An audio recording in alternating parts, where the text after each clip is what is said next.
What's up, you beautiful bastards? Life goes on. And that means that I'm back once again to cut through the gaming industry's BS with a rusty machete. Today, we're diving into why Oblivion Remastered, a game that's old enough to vote, drink, and regret its life choices, is the most hyped release that we have seen for a while, and how its very existence exposes the AAA game industry as a soulless, greedy, lazy, woke-infested dumpster fire. Buckle up, because this is going to be dark, brutal, and honest as it always is on my channel, as I can make it. So let's do the drop and roll. I am Razio.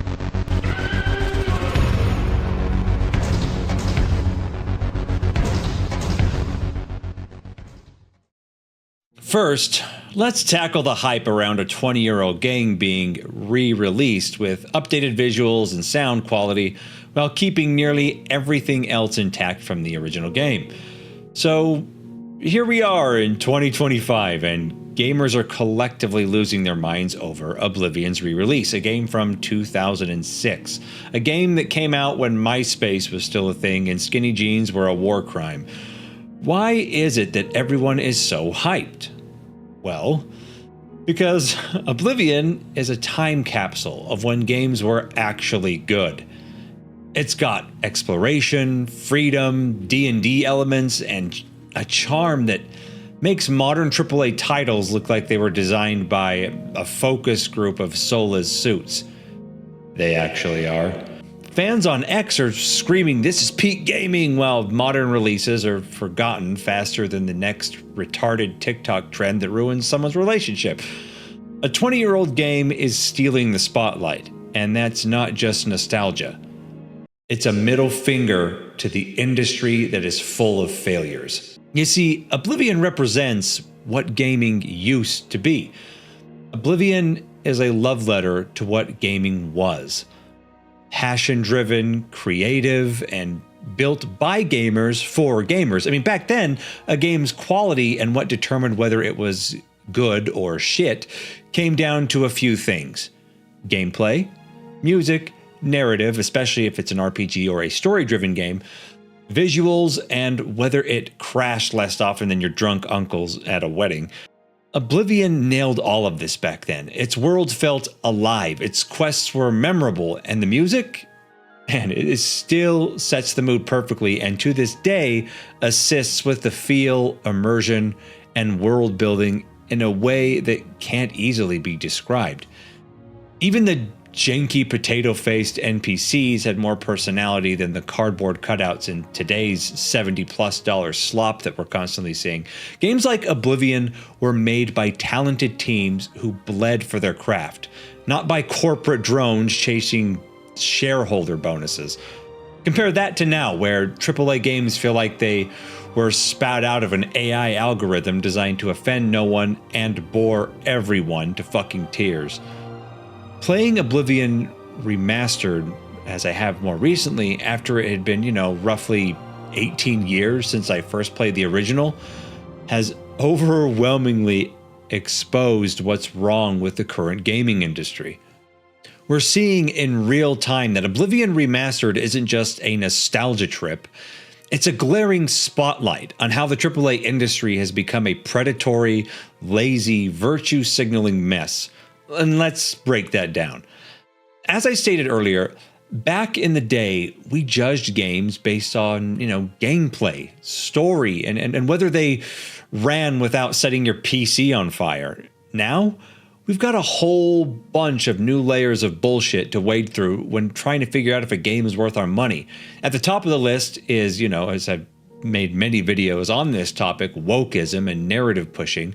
Modern games shove political agendas down your throat harder than a bull at a Bonnie Blue influencer party. That's really fucked up. Every other character's a walking TED Talk, preaching about inclusivity while the story drowns in cliches and terrible writing. Oblivion, though, and other games during the same time period, early 2000s, didn't need to lecture you. It just let you roleplay and escape and not sit through a corporate-approved sermon. And let's not forget the cost and the current trend of predatory game bundles. For example, AAA games now cost $70, $80, or $100 for deluxe editions that give you a digital hat and a pat on the head. If you want a full experience, well, just cough up some money for DLC, season passes, and special bundles that make your wallet beg for mercy. And it's only going to get worse, as we're seeing. I mean, just look at the recent pricing Nintendo saw fit to attach to the Switch 2 and its games. And gamers are partially to blame, in my opinion, for going along with these price hikes, which are not totally due to inflation. It's simply AAA studios seeing what they can get away with. And the answer at this point is pretty much whatever they want to get away with. And then when we contrast all of this shit with the fact that Oblivion gave you a complete game for one price, I mean, imagine if it launched today with like a $20 horse armor microtransaction. Okay, so even Oblivion wasn't perfect, but I digress. Modern games are built around squeezing every penny out of you. Loot boxes, battle passes, pay-to-win mechanics. AAA devs treat all of us like we're ATM machines and not players. The OG and remastered Oblivion didn't nickel and dime you. It just respects your time and your money, and a lot of games back then did. And in this day and age, we need to remember that when you buy a game, you actually don't own shit. I mean, buy a modern game, congrats. You've rented a license that can vanish if the servers go down or the publisher gets a stick up their ass because they can't take any form of criticism about their own games. Oblivion came on a disc, and you could actually own it. No internet connection required. Now you're just leasing pixels while corpos laugh all the way to the bank because you're renting their game. The AAA industry's motto has been for a long time, maximum profits for minimal effort. They churn out formulaic slop, prioritize shareholder value over quality, and shove in as much political psyop BS as a Hollywood studio. Games aren't made by gamers anymore overall. They're made by committees and activists who think diversity quotas are a personality trait. And now, let's talk about the biggest elephant in the room.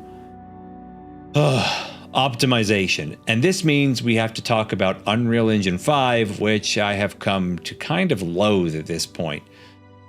There is no kind way to put this. Modern AAA games are so poorly optimized, they run like a slideshow on a NASA supercomputer. Why? Because of Unreal Engine 5, the industry's favorite new crutch. UE5 is slapped onto everything like a cheap band-aid, but it's a resource hog that turns games into unplayable messes, even if you got like a $3,000 or $4,000 rig. Oblivion Remastered exposed this perfectly. They layered UE5 on top of the old engine, and surprise, at times it's a buggy, stuttering nightmare. Why? Because AAA devs are too lazy to optimize or build something from the ground up.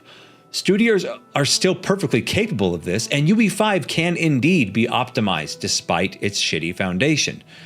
But they either refuse to do it, or are simply too lazy and incompetent to do it, or I kind of lean more into this one, they just don't want to spend the money on programmers that are trained better than just simply using UE5. They just copy and paste UE5, crank up the graphics, and call it a day while your GPU screams at you for mercy and overheats and catches on fire, though that's partially due to NVIDIA's bullshit. Anyway, I digress once again. Oblivion's original engine ran on a potato in 2006 and was 4 gigabytes in size. Now we're stuck with next-gen games that crash harder than my hopes for the industry, while making some games take up 1/4 terabyte in size. But let's just get to my ultimate point here. Oblivion was made by people who just loved games, devs who stayed up late coding because they wanted to create something epic, not because they were chasing a bonus or reaching a quota. Today's AAA studios are corporate blood-sucking machines, churning out safe, formulaic trash designed to please shareholders and push agendas and get maximum profits for minimal effort. It's kind of their lifeblood at this point. It's the same psyop nonsense we have been seeing in all the other entertainment mediums for over a decade now. Games as propaganda and money-making machines, not art. Oblivion Remastered reminds me of what we've lost. A time when games were built with soul, not a checklist of microtransactions and virtue signals. The fact that a 20-year-old game is better than 90% of modern releases isn't just sad. It's a fucking tragedy. So, yeah, Oblivion Remastered is more than a game. It's a wake-up call. And it's definitely not the first. Elden Ring, Baldur's Gate 3, and recently the released Expedition 33 have put how terrible the vast majority of games released these days right into the spotlight, by showing masterpieces can still be made when the company making them actually gives a shit. But the vast majority of the AAA industry doesn't see it or refuses to see it because it's greedy, lazy, and just a woke mess. And a 20-year-old classic is outshining their latest cash grabs with ease. We just need to keep in mind that people make games, not companies. And unfortunately, most of the good ones have been driven out of the industry and silenced, or fortunately have created their own smaller indie studios, which we need to support. All we can do as gamers is vote with our wallets. Anyway, guys, that's it for this video. What are your thoughts down below? Are you playing Oblivion Remastered? What do you think? Do you agree with me? Do you disagree? Comments down below. Before I take off, guys, I want to thank everybody for being very supportive. I know my last video was quite somber with the passing of little Raz, and I really appreciate all the outreach and support, both on YouTube, emails, and DMs on my Discord channel. I really, really appreciate it, guys. Life goes on, and we'll continue moving forward. Keep in mind, content and streaming will be slowing down over the month of May and the first half of June, as I will be traveling for work, but I will still do as much as I can to continue putting out content for you guys and talking with you on Twitch and YouTube. Keep in mind, I stream on Twitch and YouTube simultaneously, though sometimes I have to turn YouTube off when I'm using DMCA music because YouTube shuts it down and keeps disconnecting it because it violates the rules and all that shit. But anyway, guys, thanks for all the support. Comments down below. Take care of yourselves out there. And as always, my friends, keep it real.